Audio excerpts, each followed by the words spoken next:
مولانا فضل الرحمان کی ایک وکی لیکس کیا تھی کہ ایک جس طرح پینما پیپرز کا انکشاف ہوا تھا، یہ ایک انٹرنیشنل انکشاف ہوا تھا، لیک ہو گئے تھے سیکرٹ پیپرز یا ڈاکیومنٹس، تو پینما جو وکی لیکس میں وہ انکشاف ہوتا ہے کہ جو پاکستان کے اندر امریکی ایمبیسڈر تھی این پیٹرسن، اس کو فضل الرحمان کہتا ہے کہ مجھے موقع دے دے، میں بھی وہی خدمت کروں گا جو باقی آپ کی خدمت کرتے ہیں۔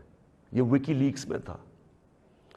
نواز شریف کا برکا دت کی کتاب میں ہے کہ وہ نیپال کے اندر نریندر مودی سے چھپ چھپ کے مل رہا تھا اپنی فوج سے بچنے کے لیے۔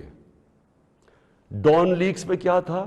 ہندوستان کو میسیجنگ ہو رہی تھی کہ جناب میں فوج کے ساتھ، اگر فوج یہ کریے تو فوج کریے، میں نہیں کر رہا۔ یہ سوچیں، کبھی آپ سوچ سکتے ہیں کہ میرے آرمی چیف کو، جنرل باجوہ کو کوئی باہر کی قوت کہے کہ جی یہ دہشت گرد ہے، اور میں چپ کر کے بیٹھا رہا ہوں اور وہ میری تعریف کرے اور اس کو برا بھلا کہے۔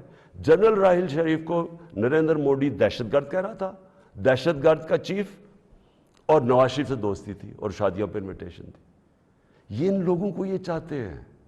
آصف زرداری کا باب وڈورڈ کی کتاب کے اندر ہے کہ ان کے سی آئی اے چیف جب ان سے کہتا ہے، وہ کولیٹرل ڈیمیج کی بات کی، کولیٹرل ڈیمیج کا مطلب کہ جب بم گرتا ہے تو بے قصور لوگ مارے جاتے ہیں، تو اس کو کہتا ہے کہ فکر نہ کریں اگر ڈرون اٹیک میں بے قصور لوگ مارے جاتے ہیں، مجھے نہیں فرق پڑتا۔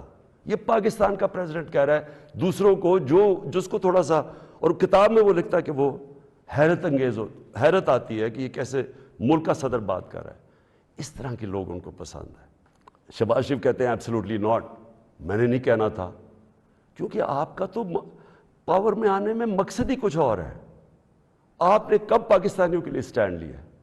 بتائیں کتنی دفعہ یہ جب بمباری ہو رہی تھی آپ کے منہ سے آواز نکلی، اور آپ کے بھائی صاحب کبھی بات کر ہی نہیں سکتے، کیونکہ آپ کے سارے جو اربوں روپے سب پتہ ہے ان کو کدھر پڑے ہوئے ہیں۔